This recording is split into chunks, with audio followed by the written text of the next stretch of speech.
Hanya dengan Rp20.000 per bulan, Anda telah turut berpartisipasi dalam menyebarkan dakwah bersama Tarbiyah Sunnah. Barakallahu fikum.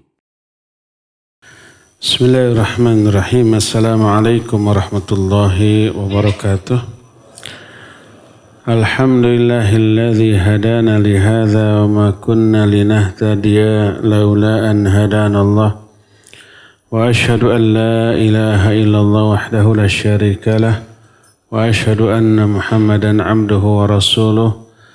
Sallallahu alaihi wa ala alihi wa ashabihi wa sallama tasliman mazida wa ba'd. Kita berjumpa lagi setelah 3 bulan berlalu dari reng-rengan acara tabligh akbar di setiap 1 pekan sekali, 1 bulan sekali, setiap Ahad yang pertama sekarang. Tema yang kita angkat sekarang Shiratal Mustaqim. Satu tema yang wajib kita fahami secara benar, karena inilah isi doa kita setiap hari minimal 17 kali sehari semalam yang kita baca di momen terbaik, yaitu sedang sholat. Sedang sholat menghadap Allah Azza wa Jalla, kita berdoa, ihdinas syiratal mustaqim. Ya Allah, tunjukkan kami ke syiratal mustaqim. Minimal 17 kali dalam sholat.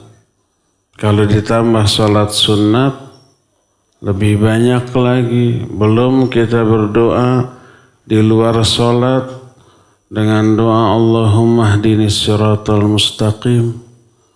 Jadi lebih sering lagi, lebih banyak lagi.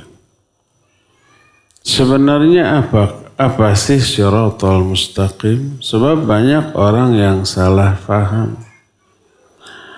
Syiratal mustaqim oleh para ulama ditafsirkan dengan beberapa penafsiran yang berbeda. Tapi perbedaan ini hanya perbedaan susunan kalimat, redaksi. Adapun makna yang sebenarnya sama. Apa sih arti dari syiratal mustaqim? Secara bahasa, asy-syirat artinya jalan. Al-mustaqim artinya tidak sekedar lurus, tapi juga jelas. Selain lurus, jelas. Tidak samar, tidak meragukan, tidak ada belokan-belokan. Sampai orang Arab menyatakan bahwa anna syiratal mustaqim huwa at-tariqul wadhihul ladzi la i'wijaja fihi.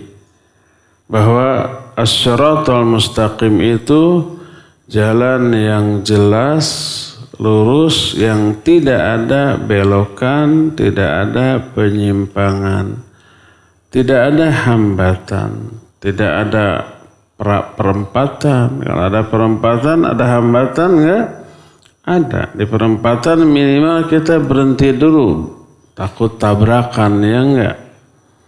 Ini melurus, jelas, gamblang. Oleh karena itulah secara bahasa asy-syiratal mustaqim artinya jalan yang lurus. Jalan apa yang dimaksud di dalam ayat ihdinas syiratal mustaqim? Maksudnya adalah jalan kehidupan kita. Kehidupan kita jalani. Kita ini sedang berjalan. Sejak lahir sampai sekarang, sampai nanti kita mati, kita sedang berjalan. Berjalan ke mana? Berjalan ke satu tempat yang pasti, yaitu alam kubur.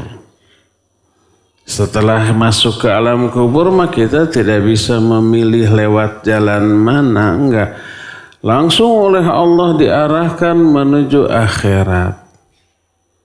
Adapun ketika hidup di dunia, jalan kehidupan ini boleh bebas dipilih oleh kita semau kita mau kemana. Kita mengarahkan perjalanan hidup kita ini.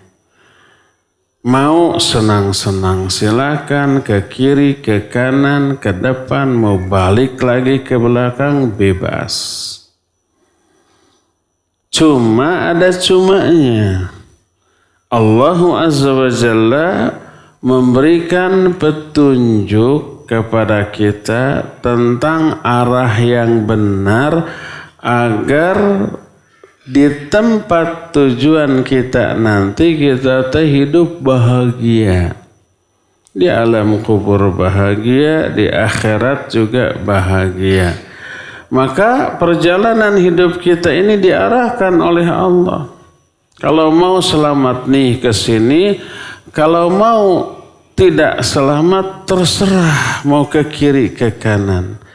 Tapi secara umum jalan hidup manusia ada dua, yang baik dan yang buruk, yang benar dengan yang salah. Allah menyatakan dalam Al-Quran, wa hadainahun najdain. Kami tunjukkan kepada manusia dua jalan.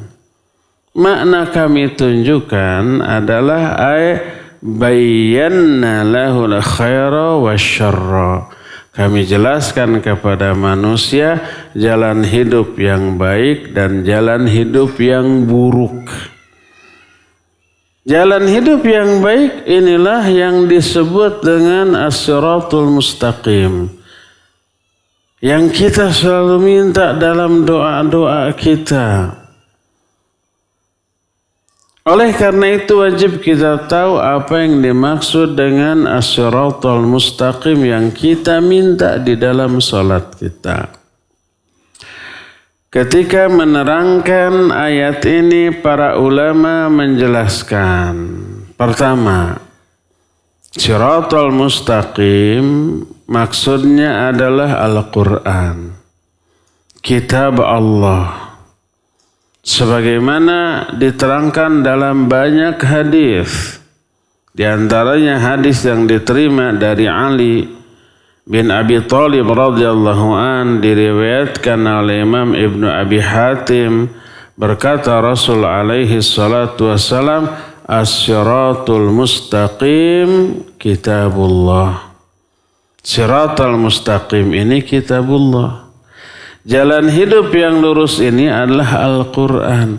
Sehingga makna dari ihdinas siratal mustaqim adalah, ya Allah tunjukkan kami ke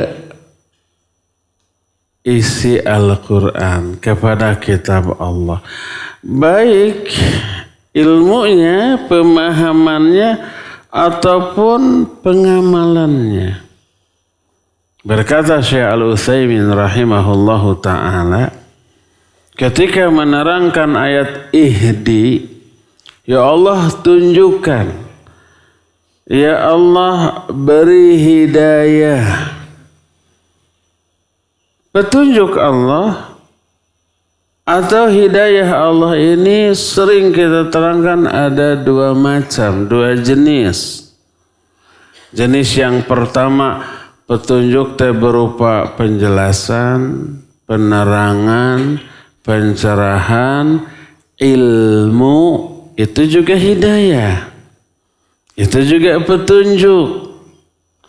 Dan ini yang disebut dengan hidayah al-irsyad wad-dilalah. Irsyad itu bimbingan. Dilalah itu petunjuk. Hidayah irsyad wa dilalah berupa ilmu, berupa penjelasan. Ini makna pertama dari hidayah Yang kedua, hidayah taufiq. Hidayah taufiq itu hidayah untuk beramal. Setelah tahu, setelah faham, apakah bisa langsung otomatis bisa melaksanakan atau ada semangat melaksanakan? Tidak. Betapa banyaknya orang yang tahu ilmunya bahwa sholat itu wajib, tapi tidak dia laksanakan. Dia tahu tata cara sholat, jumlah rakaatnya berapa, bacaannya berapa, gerakannya bagaimana, tahu, tapi tidak dilaksanakan. Ada yang seperti itu? Banyak. Dia sudah memperoleh hidayah irsyad wa dilalah berupa ilmu, tapi belum memperoleh hidayah taufiq. Makanya dia belum beramal. Kalau kita mah yakinlah sholat mah dilaksanakan, ilmunya, tata cara sholat sudah kita dapat, pelaksanaannya juga kita pelihara ya. Nah sekarang coba yang lain. Contoh umpamanya yang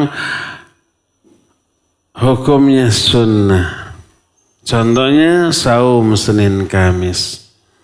Atau saum sekarang, saum apa namanya? Tasu'a, saum tanggal 9 Muharram. Dan besoknya Asyura, saum 10 Muharram. Disunnahkan, kita sudah tahu ilmunya. Pahalanya besar, menghapus dosa dengan jumlah yang banyak. Bahkan dosa yang terhapus itu dosa setahun yang lalu loh. Kita sudah berdosa sejak setahun yang lalu. Nah, hari besok kita saum Asyura, setahun itu dosa terhapus. Kita sudah dapat ilmunya. Di pengajian diterangkan, di media-media sosial banyak dijelaskan. Bahkan sebagian besar kita bikin status, isinya apa? Keutamaan saum Tasu'a dan Asyura. Ilmunya sudah dapat. Hidayah irsyad wa dilalah sudah kita peroleh. Tapi apakah kita mengamalkan? Kalau sudah mengamalkan berarti kita sudah dapat hidayah taufik juga tentang hal itu. Orang banyak tahu saum Tasu'a dan Asyura tapi tidak melaksanakan dengan anggapan itu mas sunnah. Tidak dilaksanakan juga tidak berdosa. Ada yang begitu? Ada, akhirnya tidak saum. Orang ini sudah dapat hidayah irsyad wa dilalah tapi belum memperoleh hidayah taufiq. Kalau hidayah irsyad wa dilalah berupa ilmu, penjelasan, pencerahan, penerangan. Kalau hidayah taufiq berupa apa? Berupa dua. Apa sajakah itu? Pertama, iradah atau masyiah. Sama artinya, iradah itu keinginan. Masyiah itu kehendak. Kehendak atau keinginan untuk beramal. Setelah kita tahu ilmunya bahwa saum 9, 10 Muharram itu bagus, ada enggak keinginan dalam hati kita? Kalau ada, berarti kita sudah memperoleh setengah dari hidayah taufiq. Baru setengah tuh, belum sepenuhnya, belum 100%, baru 50%.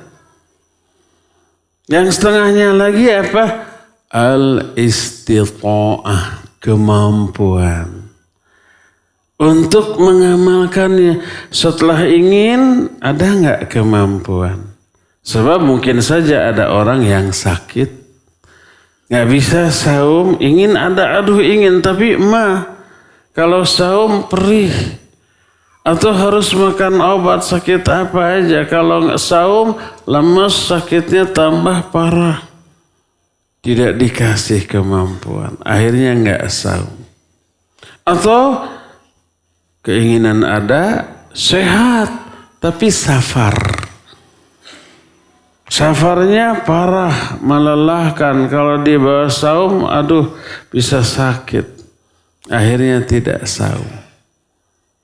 Orang ini tidak memperoleh hidayah taufik karena tidak diberi kemampuan.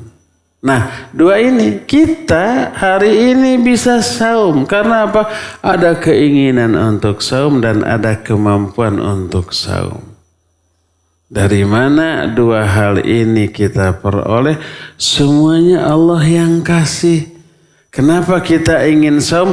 Allah memberikan keinginan itu kepada kita. Allah menyatakan, "Wa ma tasyauna illa ay yasha Allahu Rabbul Alamin."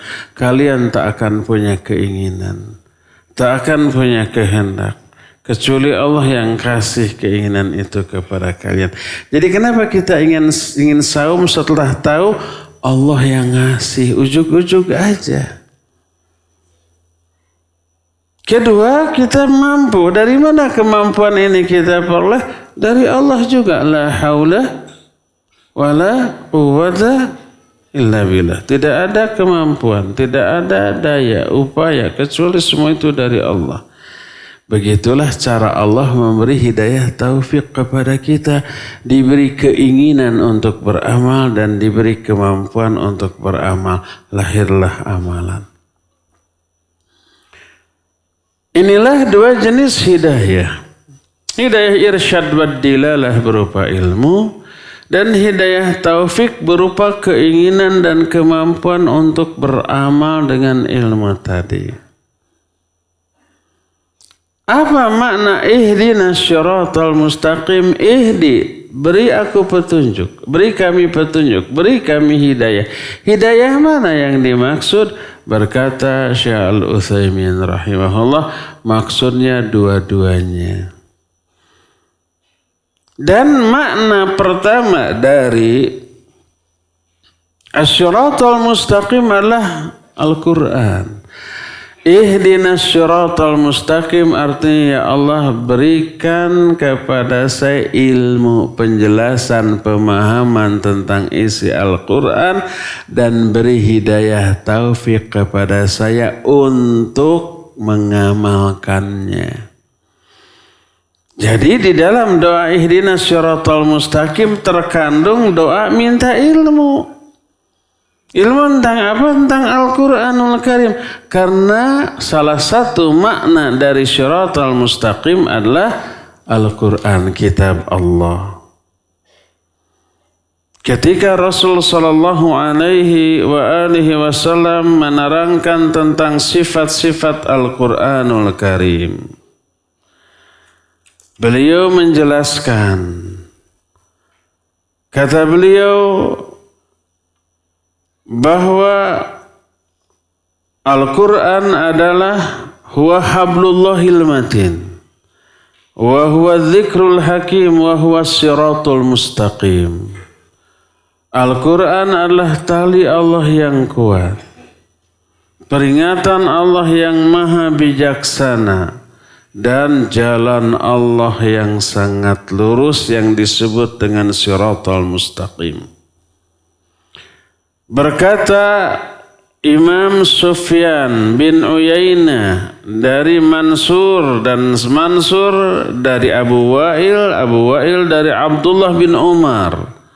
Berkata Abdullah bin Umar, as-siratul mustaqim kitabullah. Siratul mustaqim itu kitabullah. Jadi kalau kita berdoa di dalam salat ihdinas siratal mustaqim, dan kita tahu makna syiratal mustaqim itu adalah Al-Quran, isi doa kita adalah ya Allah berikan kepada saya ilmu pemahaman tentang Al-Quran dan berikan saya hidayah untuk mengamalkan isi Al-Quran. Inilah makna as-syiratal mustaqim yang pertama. Makanya hayati itu ketika kita berdoa begitu di dalam sholat. Ihdinas syiratal mustaqim. Hayati, pahami maknanya, hayati maksudnya. Karena itu sangat penting untuk keselamatan kita, baik di dunia apalagi di akhirat nanti. Inilah yang pertama. Yang kedua, ada lagi ulama yang menjelaskan bahwa as-siratal mustaqim itu adalah Islam. Ihdinas siratal mustaqim artinya tunjukkan kami ke jalan agama Islam. Timbul pertanyaan, bukankah kita sudah Islam? Kenapa minta hidayah untuk Islam lagi? Dijawab, sama dengan yang tadi, ihdinas siratal mustaqim dengan makna Quran. Pertama, walaupun kita Islam, apakah kita sudah paham Islam semuanya? Sudah benar tauhid kita, akidah kita, ibadah kita, akhlak kita, semuanya?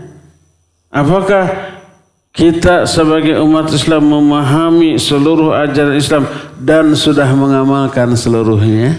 Ada yang berani di sini menyatakan saya sudah faham seluruh ajaran Islam dan Islam sudah saya amalkan dalam kehidupan sehari-hari. Tak ada perintah yang diabaikan, tak ada larangan yang dilanggar. Ada yang berani begitu? Gak ada. Saya gak berani.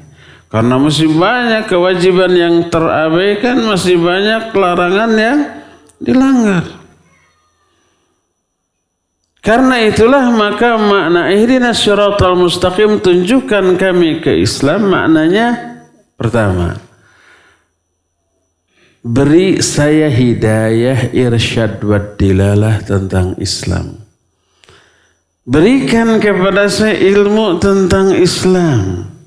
Fahamkan saya tentang Islam dan beri hidayah taufik untuk mengamalkannya. Makna dari beri pemahaman kepada tentang Islam, apakah tiba-tiba jelek jadi faham? Yang tadinya tajwid makhraj nggak bisa, tiba-tiba jadi jago bahasa Arab. Yang tadinya tidak ngerti tafsir jadi faham tafsir, faham hadis, faham fikih. Apakah jelek begitu cara Allah mengabulkan doa kita? Tidak. Innamal ilmu bitta'allum wa innamal fiqhu bittafaqquh. Ilmu hanya bisa diperoleh dengan cara belajar. Pemahaman hanya bisa didapatkan dengan proses perjuangan memahami, belajar. Nggak ada orang karena soleh, ahli ibadah, berdoa, ya Allah fahamkan saya tentang Islam, tiba-tiba jelek faham. Ya Allah fahamkan saya tentang bahasa Arab, jelek jadi jago ngomong bahasa Arab, jadi pinter baca kitab. Nggak ada. Kalau ada orang yang ngaku saya mah tanpa belajar bisa nih bahasa Arab, bohong. Kalau benar kenyataannya dia bisa, pasti belajar. Saya mah tiba-tiba faham saja tafsir, padahal saya nggak pernah belajar ilmu tafsir. Bohong. Pasti dia nggak faham. Coba cek, coba tafsirkan ayat ini. Oh benar aja, ngaco. Dia merasa memahami, tapi memahaminya dengan kebodohan, kelihatan ngaconya tuh. Ternyata setelah dicek, oh benar dia berkata, ulama anu, sahabat anu ketika menafsirkan ayat ini begini, ulama anu begini, benar dia, maka pasti dia belajar. Nggak mungkin hanya berdoa, nggak mungkin hanya lewat mimpi, pasti belajar. Imam Bukhari menyatakan innamal ilmu bitta'allum. Ilmu hanya bisa diraih dengan belajar. Lalu untuk apa berdoa? Ihdinas siratal mustaqim, maknanya mudahkan. Beri semangat kepada saya untuk belajar. Karena untuk belajar perlu semangat, ya enggak? Kalau enggak semangat, aduh, Males belajar teh. Apalagi yang sulit. Nahu umpamanya ya. Nahu itu ilmu tata bahasa tersulit di dunia. Lebih sulit daripada bahasa Inggris, daripada bahasa Jerman, bahasa Cina, bahasa Jepang. Yang paling sulit nahwu sharaf. Di dalamnya membutuhkan kecerdasan. Kata siapa? Saya ada orang ini profesor di bidang bahasa. Masih ada saudara, kalau saya ke beliau Uwa. Dia menguasai beberapa bahasa Inggris jelas, Jerman, Prancis, termasuk Jepang, Cina. Kata dia, sekarang saya sedang belajar nahwu sharaf. Sedang belajar bahasa Arab. Dia tahu saya lulus belajar di pesantren, belajar di Universitas Islam, mengajar bahasa Arab juga. Dia tahu, sehingga dia menjelaskan dari semua bahasa di dunia yang pernah saya pelajari, bahasa Arab ini bahasa tersulit karena banyak kasus yang aneh yang tidak terdapat di dalam bahasa lain. Itu tuh profesor bahasa menyatakan. Oleh karena itulah maka gak mungkin kita faham bahasa Arab kalau gak belajar. Belajar pun banyak ya tidak faham. Ada gak yang belajar kursus, dibuka kursus bahasa Arab dasar. Oh semangat ikut. Pertemuan pertama liur, kedua pusing, ketiga puyeng. Udah aja gitu ya. Semester depan dibuka lagi. Dibuka kursus bahasa Arab dasar angkatan ikut lagi, daftar lagi. Pertemuan pertama semangat, kedua masih semangat, ketiga mulai melemah, keempat liur, berhenti lagi. 20 kali ikut kursus bahasa Arab cuma 3 kali hadirnya. Mana bisa? Innamal ilmu bitta'allum. Perlu semangat. Perlu kecerdasan, perlu hidayah dari Allah Azza wa Jalla. Ingat, bahasa Arab salah satu ilmu alat untuk memahami syariat. Tidak akan ada orang yang bisa memahaminya kecuali hidayah dari Allah. Minta hidayah kepada Allah. Ihdinas syiratal mustaqim, tunjukkan kepada kami syiratal mustaqim. Maknanya adalah, ya Allah mudahkan saya ketika belajar Islam. Beri semangat yang besar yang tidak mengenal lelah untuk mempelajari syariat-Mu ya Allah. Mudahkan, pertemukan saya dengan guru yang bagus ketika mengajarnya, yang membuat saya terus semangat, membuat saya gampang mudah memahaminya dan seterusnya. Tahukah seorang ulama ahli nahwu namanya Imam Al-Kisai? Itu sering dinukil, dikutip oleh para ulama ahli bahasa termasuk ahli tafsir. Imam Ibnu Katsir sering mengutip pendapat Imam Al-Kisai ketika menafsirkan ayat, terutama ketika membahas makna yang terkandung dalam sebuah kata. Imam Al-Kisai di antaranya ketika menjelaskan lafaz Allah. Apa sih asal kata lafaz Allah itu? Dan apa maknanya? Imam Ibnu Katsir menyatakan, Qala Al-Kisai, telah berkata Imam Al-Kisai, Allah asluhu al-ilahu. Lafaz Allah asalnya al-ilahu. Asalnya tuh. Mengutip pendapat Imam Al-Kisai. Walhasil Imam Al-Kisai seorang ulama ahli nahwu. Tahu nggak? Awal belajar beliau susah paham. Ketika belajar, padahal dia orang Arab. Orang Arab perlu nggak belajar bahasa Arab? Ya perlu. Kita orang Indonesia, ada pelajaran bahasa Indonesia di sekolah? Ada. Kan sehari-hari kita belajar bahasa Indonesia. ngomong bahasa Indonesia sudah pinter gitu ya. Mau cepat, mau lambat gitu ya. Tapi apakah nilai bahasa Indonesia kita di sekolah 10? Karena kita sudah jago? Enggak. Ada yang 5? Banyak. Yang 4? Ada. Yang 2? Ada. Waktu saya SMA saya pernah nilainya 2. Tong diturutan.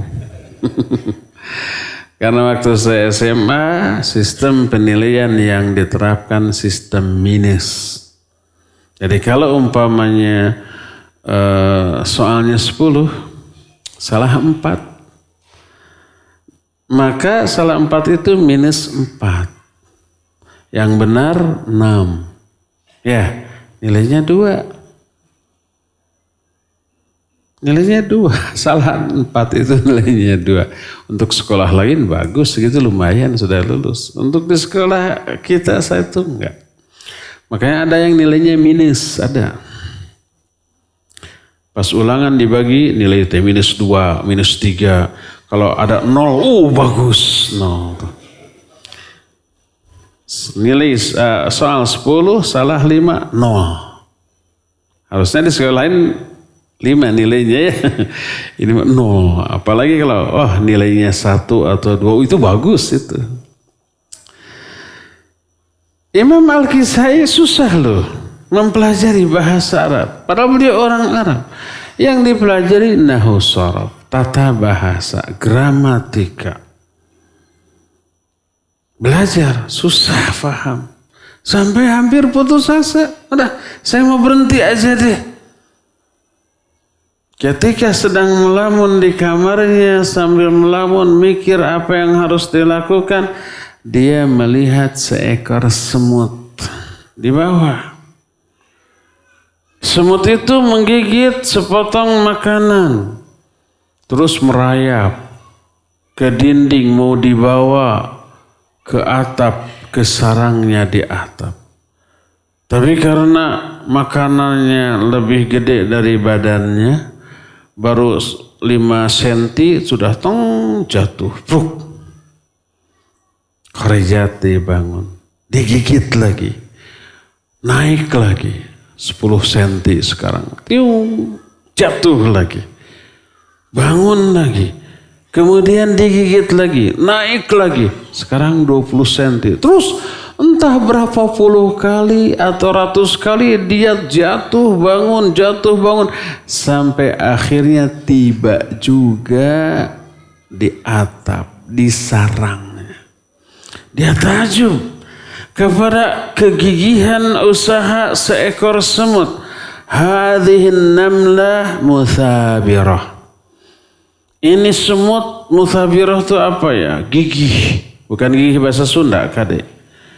Gigih itu apa? Ulat, perjuangannya keras. Berkali-kali gagal, bangkit lagi. Sampai entah ke berapa ratus kali baru berhasil sampai di atap. Sampai di sarangnya. Dia mikir kalau semut saja seulet itu berpuluh-puluh atau ratusan kali gagal, kenapa semangat saya kalah oleh semut? Sekarang saya nggak paham nahwu sharaf. Kemarinnya nggak paham. Minggu lalu, bulan lalu, sudah sekian bulan nggak paham. Mungkin bulan depan, mungkin tahun depan, mungkin 5 tahun lagi. Pokoknya saya nggak boleh kalah oleh semut. Muncul lagi semangat tuh. Akhirnya dengan semangat menggebu, dengan usaha yang gigih, dengan doa yang tidak henti, terus belajar nahwu sharaf. Akhirnya beliau menjadi ahli di bidang nahwu. Allah memberi hidayah kepada orang itu untuk memahami bahasa Arab. Hidayahnya dalam berbagai macam bentuk. Pertama, pelajaran dari semut. Tapi Imam Al-Kisai tidak ngobrol sama semut. Emang gila apa? Sebab ada dai atau ustadz yang menceritakan dia ngobrol sama semut biar dianggap hebat. Imam Al-Kisai tidak, hanya mengambil pelajaran aja dari semut. Kedua, Allah berikan hidayah berupa semangat untuk belajar ilmu. kegigihan yang tidak ada putus-putusnya. Ya. Nah, sampai akhirnya Allah memberikan kemudahan kepada Imam Al-Kisai untuk memahami bahasa Arab ini semendalam mungkin sampai menjadi orang yang ahli dan menjadi rujukan dalam masalah bahasa Arab.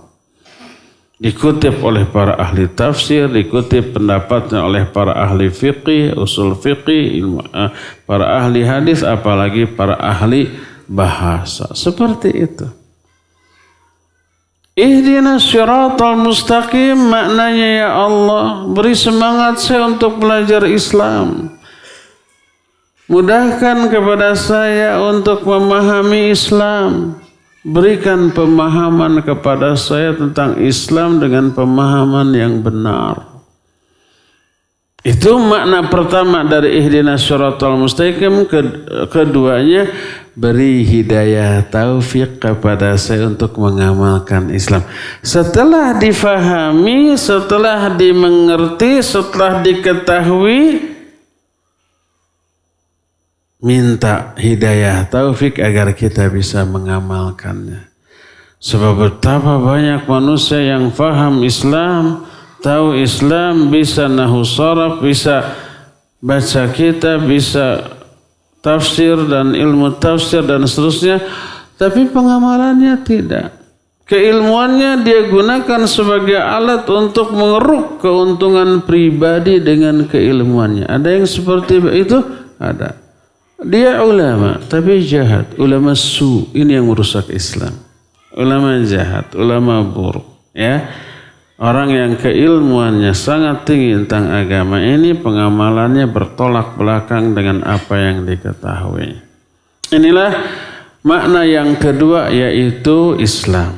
Dari mana para ulama ahli tafsir itu menafsirkan Siratal mustaqim dengan mana Islam? Ada banyak riwayat. Pertama, ada riwayat dari Ibnu Abbas radhiyallahu anhu, dia berkata, qala Jibrilu li Muhammadin alaihi wassalatu wassalam. Berkata Jibril kepada Nabi sallallahu alaihi wasallam, ya Muhammad, ihdinas siratal mustaqim. Hai Muhammad, ihdinas siratal mustaqim, maknanya alhimna tariqal hadi wa huwa dinullahi alladhi la i'wijaja fi. Arti ihdinas siratal mustaqim, kata malaikat Jibril, ilhamkan kepada kami jalan yang lurus, yaitu agama Allah yang tidak ada penyimpangan atau kekurangan atau kesalahan di dalamnya. Jadi siratal mustaqim adalah agama Allah, yaitu Islam. Ini penjelasan malaikat Jibril alaihi salatu wassalam. Makanya berkata Ibnu Abbas, setelah beliau menjelaskan kisah atau riwayat ini, dia menyatakan ihdinas siratal mustaqim, qala dzakal Islam. Ihdinas siratal mustaqim, dia bilang siratal mustaqim adalah Islam. Ada lagi sebuah riwayat. Riwayat ini diterima dari Nawas bin Sam'an dari Rasul sallallahu alaihi wa alihi wasallam, diriwayatkan oleh Imam Ahmad dalam kitab Musnadnya. Dikutip oleh Imam Ibnu Katsir dalam kitab tafsirnya. Berkata Rasulullah sallallahu alaihi wasallam, "Daraballahu mathalan siratan mustaqima wa 'ala jambatay sirat surani fihima abwabun mufattahatun wa 'alal abwab sutur murakhah wa 'ala babis sirat da'in yaqulu ya ayyuhan nas udkhulus sirata jami'an wala ta'awwaju wa da'in yad'u min fawqis sirat fa idza arada al insanu an yaftaha syai'an min tilkal abwab qala waihaq la taftahu fa innaka idza fatahtahu talijuhu. Kata Nabi SAW, Allah memberikan gambaran tentang Shiratal Mustaqim, tentang jalan yang lurus. Shiratal Mustaqim itu jalan yang lurus. Di kedua tepi jalan, di kedua sisi jalan ada pagar, ada dinding. Jadi kiri dinding, kanan dinding. Dan di setiap kiri kanan dinding itu ada pintu-pintu yang terbuka. Ada pintu tuh. Kemudian di atas pintu itu ada sutur, ada gordeng yang menutupinya. Jadi walaupun terbuka tidak terlihat karena ada gordeng. Tidak ada pintunya. Tidak ada daun pintu maksudnya. Tahu daun pintu? Tuh daun pintu. Walaupun terbuatnya bukan dari daun. Tapi ada yang dari kayu, ada yang dari besinya. Tapi kita menyebutnya tetap daun pintu. Daun pintunya tidak ada, cuma ada penutup berupa gordeng. Di atas jalan ada yang menyeru. Apa isi suratnya? Wahai manusia, telusuri jalan yang lurus ini semuanya dan jangan belok. Jangan keluar dari jalan ini. Itu di atas pintu. Jangan memasuki pintu inilah pokoknya ya. Di atas jalan yang lurus ada lagi yang menyeru. Jadi ada dua orang. Di atas pintu ada yang menyeru, di atas jalan ada yang menyeru juga. Kalau yang di atas pintu terus telusuri jalan ini, jangan bolak belok. Kalau yang di atas jalan, apabila ada orang yang sedang menelusuri jalan itu, mau ada yang membuka gordeng pintu yang ada di kiri kanannya, maka berkatalah orang yang ada di atas jalan, waihak, celaka kamu, jangan kamu buka gordeng itu. Karena kalau kamu buka, kamu tertarik ke pincut ingin memasukinya. Dan kalau kamu memasukinya, kamu binasa. Karena begitu dibuka, di luar jalan itu menyenangkan.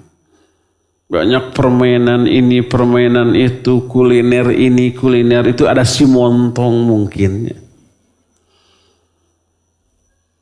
Nah itulah gambaran yang diterangkan oleh Rasul SAW. Lalu beliau menjelaskan. Fasyiratu al-Islam. Adapun jalan yang lurus tadi adalah Islam. Wasurani hududullah. Adapun dua dinding, dua pagar di kiri kanan adalah hukum-hukum Allah yang tidak boleh dilanggar. Wal abwabul mufattahah maharimullah. Adapun pintu-pintu yang terbuka tadi, yang tertutup gordeng tadi, itu hal-hal yang diharamkan oleh Allah. Wadzalika da'i ala ra'si syirat kitabullah. Adapun orang yang menyuruh di atas pintu-pintu tadi adalah kitabullah, Al-Quran. Al-Quran kan menyuruh telusuri Shiratal Mustaqim ini, jangan bolak belok.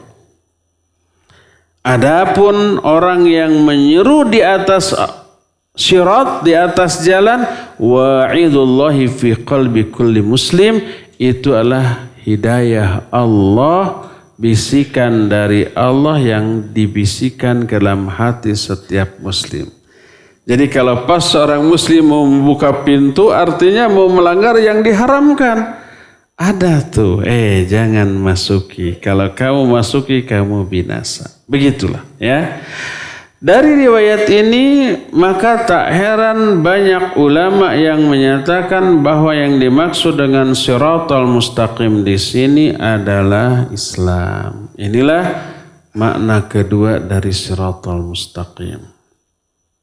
Makna ketiga, ini lebih rinci, lebih detail. Ketiga ini kadang tidak terjamah oleh penjelasan pertama dan kedua. Makna yang ketiga adalah siratal mustaqim huwan nabi wa sahibahu wa man ba'dahu.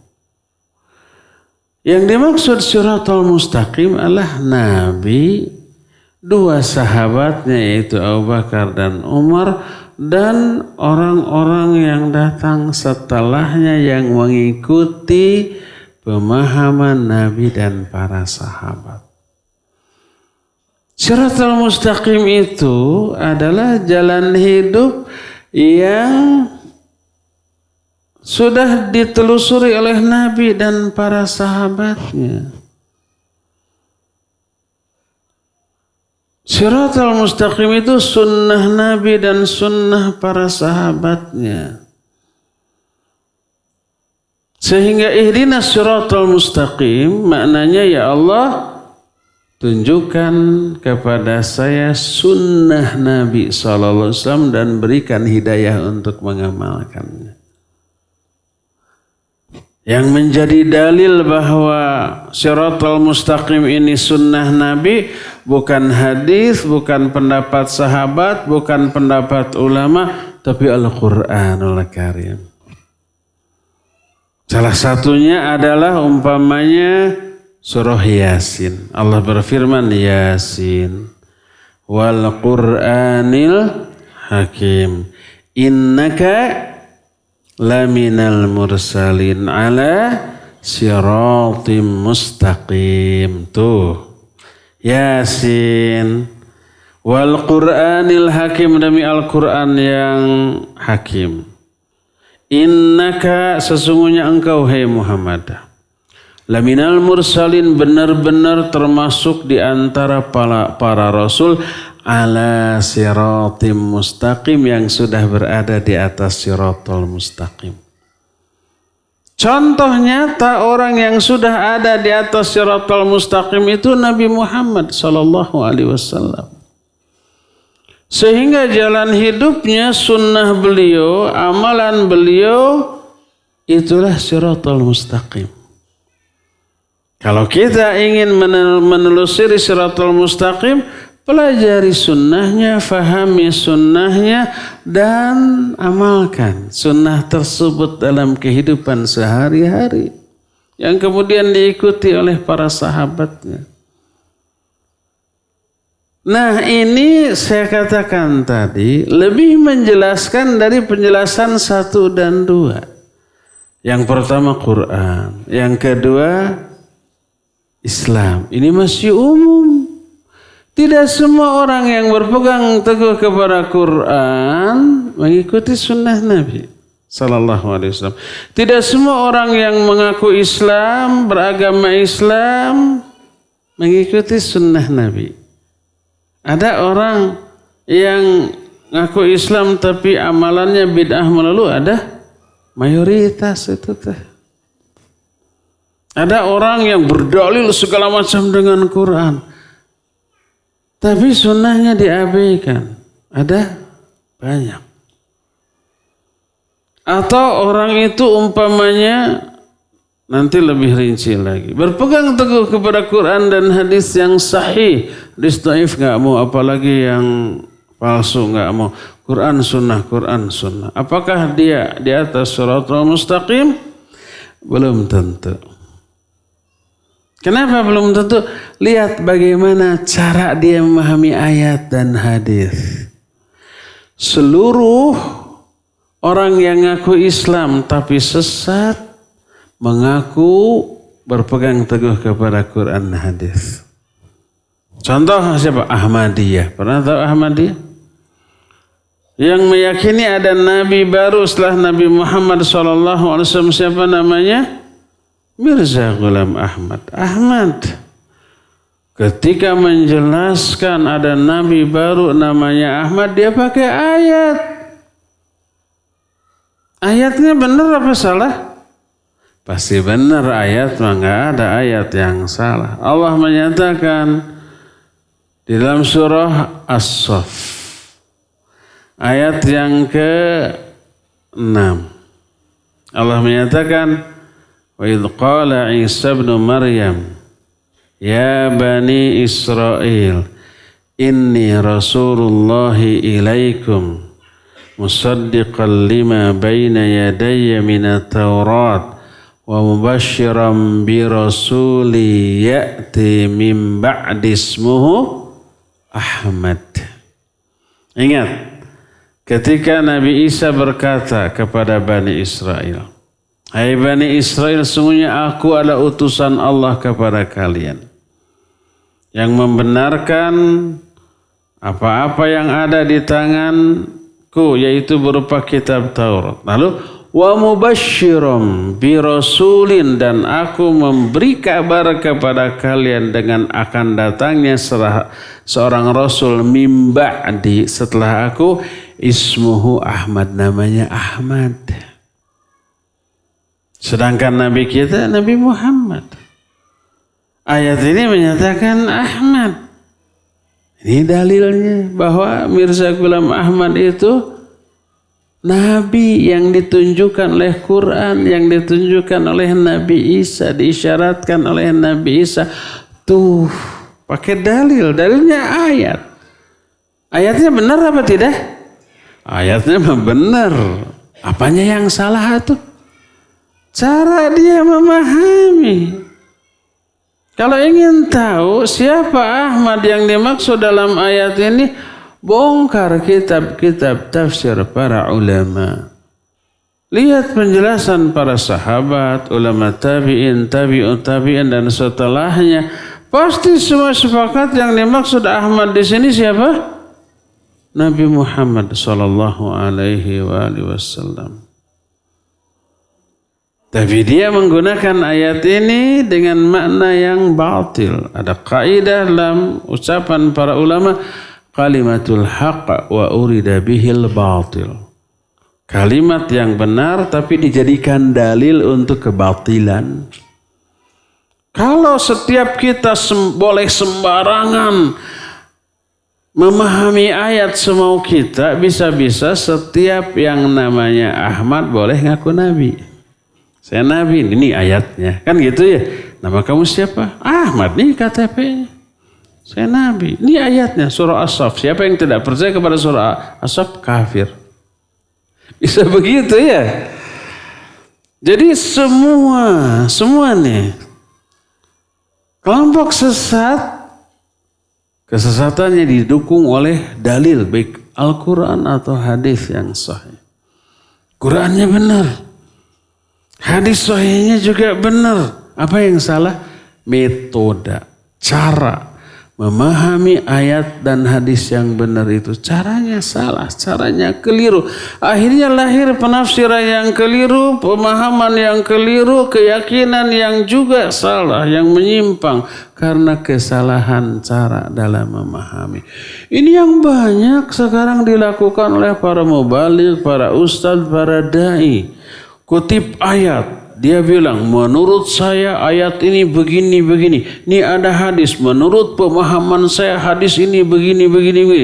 Ada ustadz yang kayak begitu? Banyak. Makanya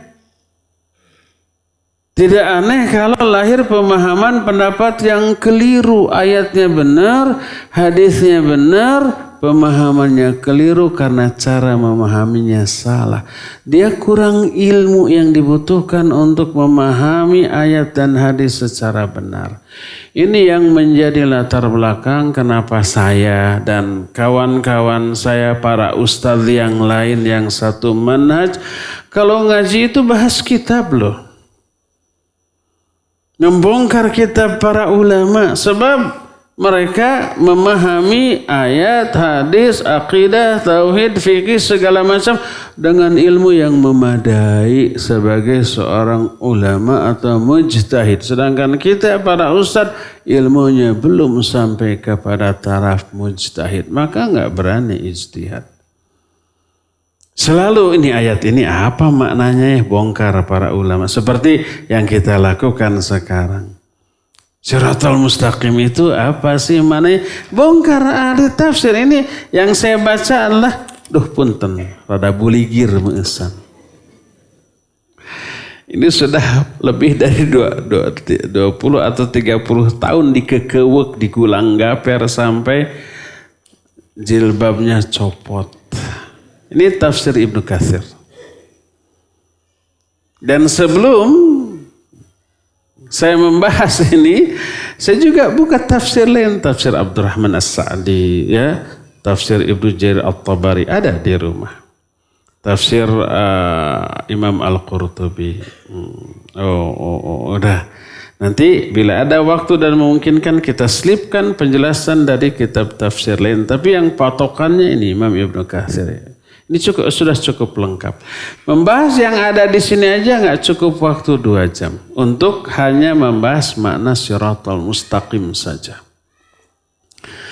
Jadi makna Siratal Mustaqim yang ketiga adalah sunnah Nabi dan sunnah para sahabatnya. Dan ini menjadi penjelas agar kita memahami Quran secara benar. Memahami juga Islam secara benar, ikuti penjelasan Nabi dan para sahabatnya. Kenapa sih? Tidak cukup ikuti Nabi aja, nggak perlu diikutkan para sahabat. Sebab siapa yang sudah mengikuti Nabi pastilah benar walaupun beda dengan sahabat. Kenapa sahabat harus disebut? Ada kan yang protes begitu? Cukup Nabi aja, jangan para sahabat. Coba protes itu ditujukan kepada Nabi SAW. Karena Nabi yang menyuruh kita mengikuti para sahabat. Al-Quran juga mengisyaratkan kita mengikuti para sahabat. Dan Al-Quran yang menjamin siapa yang memahami Quran Sunnah melalui pemahaman para sahabat dijamin benar, dijamin surga. Quran tuh banyak. Salah satu di antaranya surah At-Taubah ayat yang ke-100, was-sabiqunal awwaluna minal muhajirin wal ansar walladzina ittaba'uhum biihsan radhiyallahu anhum wa radu'an wa 'adda lahum jannatin tajri tahtahal anhar. Orang-orang yang mula-mula masuk Islam dari kalangan muhajirin dan ansar ini siapa? Para sahabat. Walladzina taba'uhum biihsan, dan orang-orang yang mengikuti para sahabat dengan kebaikan. Allah ridha kepada mereka. Mereka juga ridha kepada kepada Allah. Dan Allah janjikan bagi mereka surga yang banyak mengalir sungai-sungai di bawahnya. Nih para sahabat dan orang yang mengikuti para sahabat dalam memahami Islam dijamin surga. Quran. Ini salah satu ayat dan ayat lainnya banyak. Apalagi hadis. Nah, hadis ada sebuah hadis yang cukup panjang dari Irbad bin Sariyah radhiyallahu an, diriwayatkan oleh Imam Abu Daud dengan sanad yang sahih. Hadis ini juga dalam kitab Arba'in An-Nawawiyah.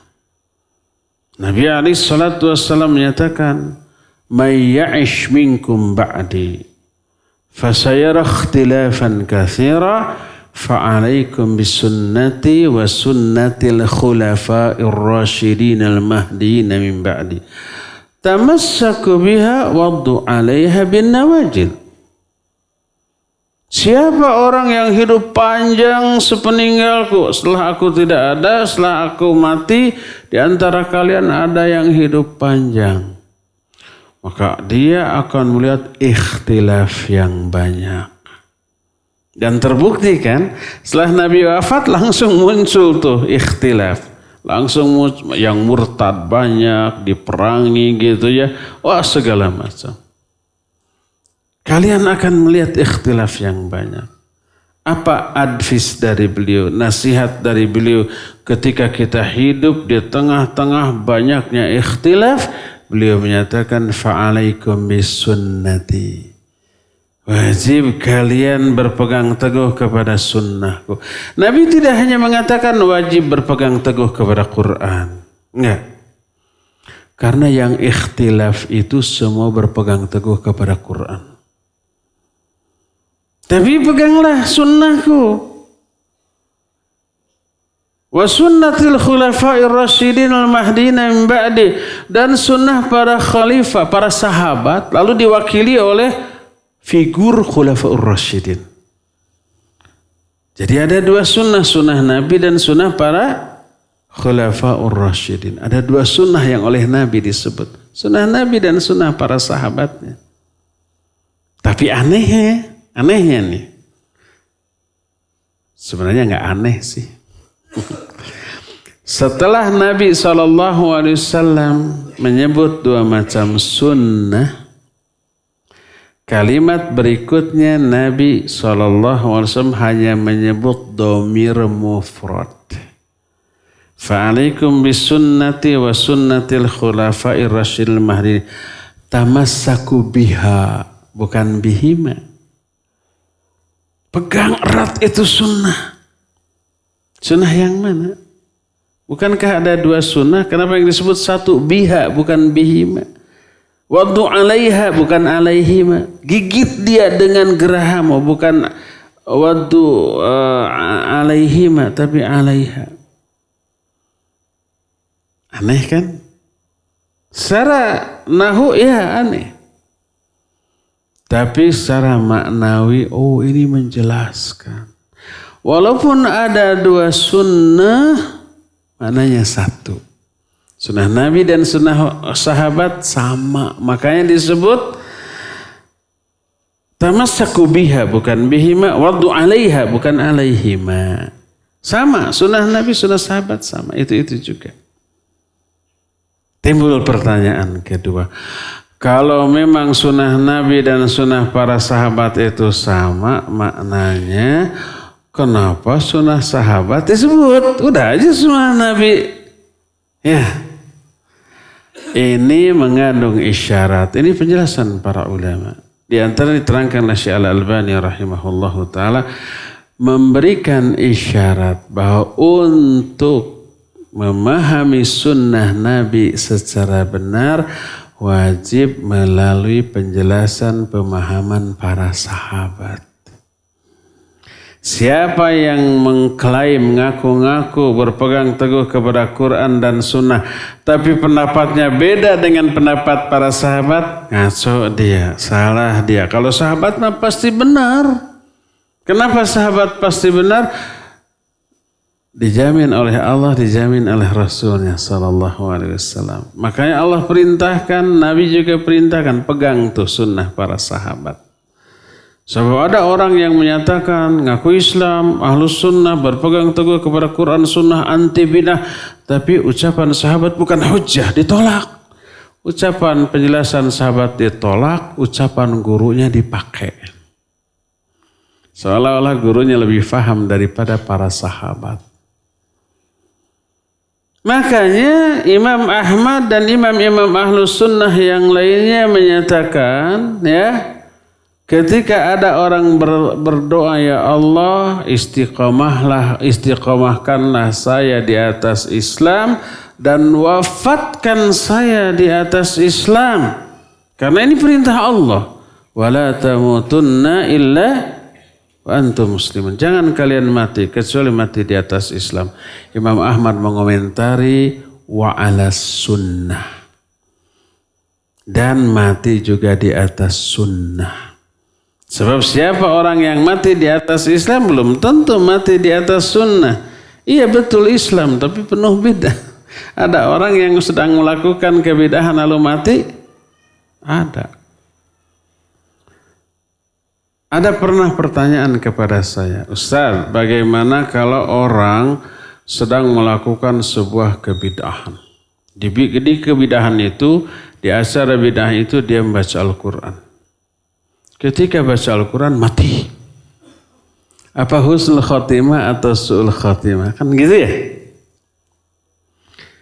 Saya tidak mau menjawab kasus itu. Karena kalau menjawab kasus itu, wah, bisa viral. Bisa dihujat, ya enggak? Saya hanya menjawab begini. Kalau ada orang sholat subuh, berapa rakaat? 2 rakaat. Yang benarnya gitu. Ternyata dia menambah jadi 3 rakaat. Benar apa salah? Benar apa salah? Benar salah. Dia sholatnya sunnah apa bid'ah? Bid'ah. Pas di rakaat ketiga, ketika dia sedang sujud, dia mati. Mati ketika sedang sujud. Tapi sujud di rakaat ketiga, sholat subuh. Cing. Husnul khotimah atau su'ul khotimah? Sedang sujud loh. Nangis lagi, ikhlas lagi, khusyuk lagi, sujud, mati. Di rakaat ketiga, sholat subuh. Husnul khotimah atau su'ul khotimah? Su'ul khotimah. Karena dia sedang melakukan keburukan. Apa keburukannya? Kebidahan. Walaupun bentuk kebidahannya bagus, yaitu sujud. Karena seluruh bentuk kebidahan, bentuk amalannya bagus. Makanya dianggap baik, ya enggak?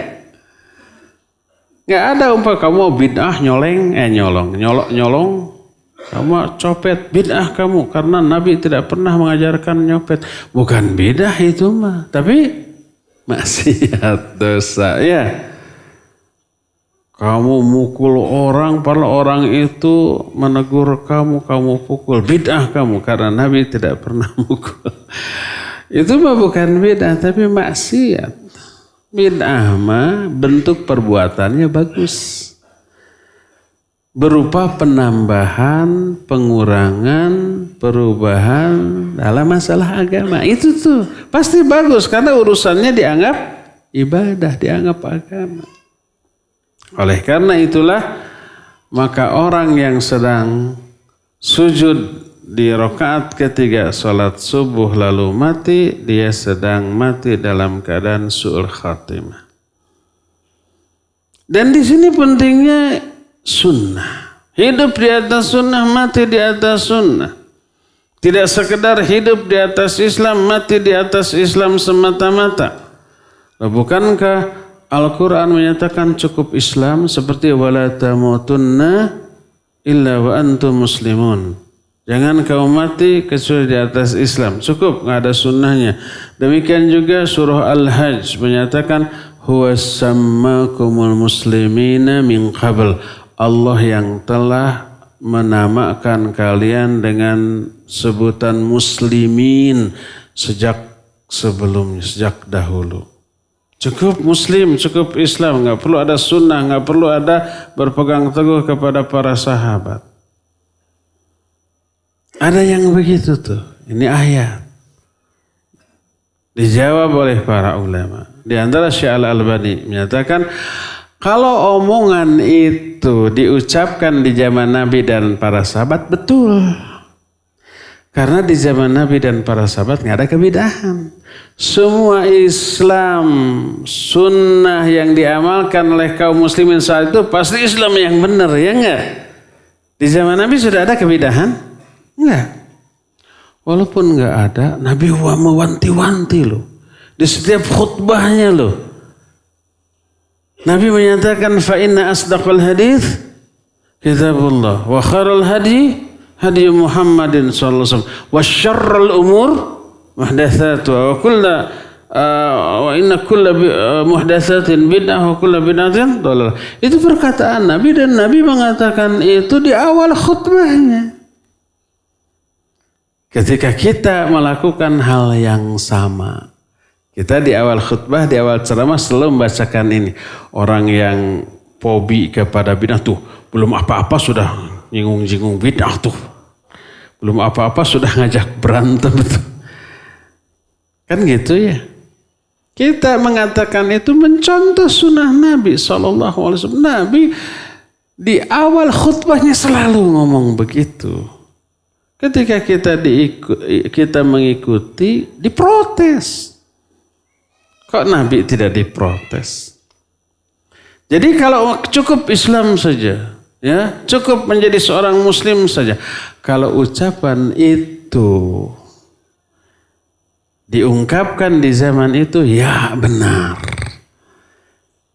Ketika ayat itu turun, cukup Islam saja, nggak ada yang betul, karena belum ada kebenaran.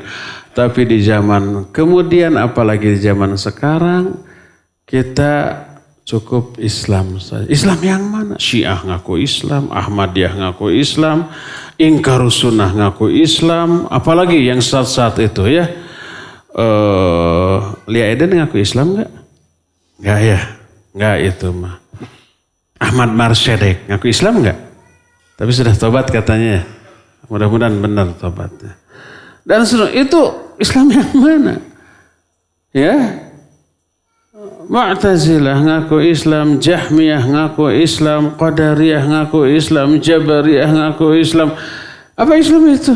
Enggak cukup. Islam apa? Islam yang mengikuti Quran Sunnah berdasarkan pemahaman generasi salafus saleh. Nah itu tuh. Dan itulah Shiratal Mustaqim. Makanya diisyaratkan Shiratal Mustaqim adalah Nabi dan para sahabatnya. Shiratal Mustaqim itu adalah jalan hidup yang sudah ditempuh oleh Nabi dan para sahabatnya. Itulah Shiratal Mustaqim. Sehingga makna yang ketiga dari ihdinas Shiratal Mustaqim artinya, ya Allah, mudahkan saya memahami Quran dan Sunnah menurut pemahaman para sahabat. Mudahkan saya untuk memahaminya secara benar dan beri hidayah kepada saya untuk mengamalkannya dalam kehidupan sehari-hari. Inilah yang ketiga. Ada berapa? Ada 6 semuanya. Baru 3 sudah mau maghrib nih ya. Sudah sebentar lagi buka. Cukup saja sampai di sini saja dulu penjelasan ini. Kita akan teruskan mungkin sebulan yang akan datang. Dan kita masih punya sisa waktu untuk bertanya jawab kepada Cepi Surepi. Dipersilahkan untuk memandu tanya jawab dengan pendengar dan jamaah. Wassallallahu ala nabiyina Muhammadin wa ala alihi wa ashabihi wassalam. Mangga.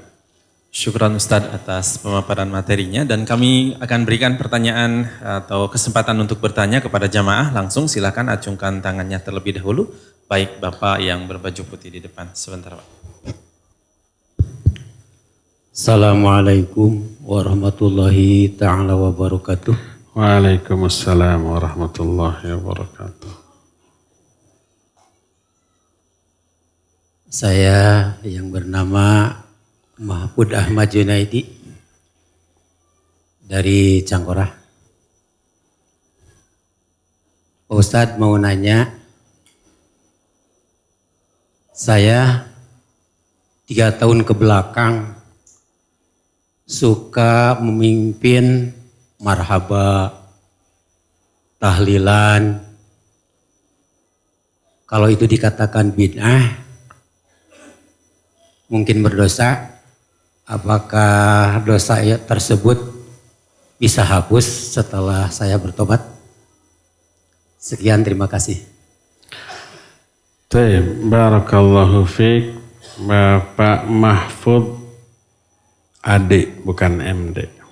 Ahmad Junaidi. Junaidi pakai D ya Pak ya? DJ. Adik. Barakallahu fiik. Ya, yang senasib dengan Pak Mahfud banyak. Di sini juga ada yang saya kenal dulunya menjadi tukang mimpin acara-acara yang tidak diajarkan oleh Nabi SAW, tapi dianggap ibadah, dianggap bagian dari agama ini. Itu banyak. Kenapa? Karena ketidaktahuan. ilmu yang sampai kepada mereka menyatakan itu ibadah, itu sunnah. Belum sampai penjelasan kepada mereka bahwa itu keliru, itu salah. Belum. Kalau toh sampai belum terfahami secara benar sehingga syubhat yang ada dalam dirinya belum hilang sama sekali. Mungkin ada penjelasan tersisa yang belum sampai kepada dia. Akibatnya apa? Akibatnya mereka menganggap itu ibadah yang agung dan marah apabila itu disalahkan. Semoga Allah Azza wa Jalla memberikan hidayah kepada siapapun yang demikian dengan hidayah sunnah. Nah, kalau ternyata sudah sampai penjelasan yang menyebabkan syubhat di dalam hatinya hilang, lalu berhenti, tobat dengan memenuhi 4 syarat tobat. Syarat pertama berhenti. Syarat kedua menyesal. Syarat ketiganya bertekad tidak mengulang kembali. Syarat keempat ini syarat seluruh ibadah, yaitu ikhlas lillah, bukan karena kepentingan dunia. Sebab ada orang tobat politik, asal bisa selamat pura-pura tobat kayak gitu ya, nggak ikhlas karena Allah. Saya berhenti berjudi asal kasih saya 10 juta sebulan saya berhenti, itu mah bukan tobatnya. Tobatnya tidak ikhlas. Nah, siapapun orang yang sudah melakukan tobat dengan memenuhi syarat-syarat tobat, tobatnya sah, diterima. Apa akibatnya? Pertama, seluruh dosa yang pernah dia lakukan dihapus. Apanya yang dihapus? 3 dihapus. Pertama, catatan dosa itu dihapus dari catatan amal. Nanti begitu di akhirat dibuka lagi sudah nggak ada. Sudah dihapus. Yukaffirullahu anhum sayyi'atihim. Allah akan menghapus dari mereka kesalahan-kesalahan mereka. Kalau tobat, dihapus apanya? Pertama, catatan. Nggak akan ada lagi nanti di akhirat dibuka, nggak ada, sudah tobat, sudah dihapus. Kedua, azab yang tadinya akan diberikan kepada dia karena dosanya dihapus, di-cancel, dibatalkan, dibedokan. Ketiga, ini di dunia. Athar sayyi'ah minadz-dzunub, dampak buruk dari dosa. Setiap dosa ada dampak buruk. Mengakibatkan hati keras, mengakibatkan semangat ibadah melempem, mengakibatkan malas untuk melakukan ibadah dan amal soleh, mengakibatkan susah menerima wejangan, nasihat, pepatah, ilmu gitu. Itu dampak buruk dari semua dosa begitu. Itu juga dihapus, akan dilunakkan lagi hatinya. Ya. Asal betul-betul terpenuhi. Seluruh jenis dosa, baik dosa maksiat termasuk dosa kebid'ahan. Semuanya akan dihapus. Itu yang pertama. Kedua, keuntungan dari tobat diberi pahala. Tobat itu ibadah yang agung. Seluruh ibadah selain menghapus dosa juga mengakibatkan diperolehnya pahala dari Allah Azza wa Jalla. Ya, itu yang kedua. Ketiga, tobat mengangkat derajat kemuliaan. Baik di mata manusia, apalagi di mata Allah dan para malaikatnya. Itu yang ketiga. Yang keempat, tobat membuat Allah sangat bahagia, sangat senang, sangat gembira. Sebagaimana sebuah hadis, Allah merasa sangat bahagia dengan tobatnya seorang hamba ketika dia bertobat dibanding kebahagiaan orang yang membawa perbekalannya hilang, sudah dicari ke sana kemari di tengah padang pasir, putus asa, mati nih. Di tengah padang pasir nggak ada makanan, nggak ada minuman, nggak ada kuda, bayangkan. Dia menunggu kematian, pasrah, sudah putus asa, tiba-tiba kuda yang membawa perbekalan ini datang lagi. Kira-kira senang apa bahagia dia? Senang dan bahagia. Bahagianya bahagia biasa apa bahagia bingit? Bingit satu ya. Saking bingitnya dia bangkit, dia raih tali kudanya, lalu dia berkata, saking gembiranya salah omong, Allahumma anta abdi wa ana rabbuk. Ya Allah, engkau hambaku dan aku Tuhanmu. Akhta'a min syiddatil farah, dia salah omong saking gembiranya. Allah lebih gembira lagi daripada orang itu ketika melihat seorang hamba berdosa lalu bertobat. Jadi keuntungan orang yang bertobat lebih bagus, lebih banyak. Selain dosa tertutup, terhapus, dapat pahala, kemuliaan meningkat, Allah bahagia karena dia ya. Wallahu a'lam bishawab. Terakhirnya tarikh maghrib ya, tarikh buka. Iya, untuk selanjutnya silakan. Baik. Assalamualaikum warahmatullahi wabarakatuh. Waalaikumsalam warahmatullahi wabarakatuh. Nama anak Eko Pak Ustadz. Siapa? Saya Eko. Eko.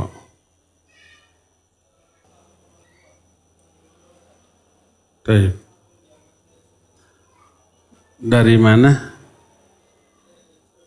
Cirebon. Barakallahu fiik. Eko dari Cirebon. Kenapa tiba-tiba mic-nya mati? Mungkin khusus untuk orang Selat Sau meren. Ada apa yang dialami oleh Eko ini mungkin teralami oleh banyak orang. Hidup di lingkungan yang tradisinya kuat.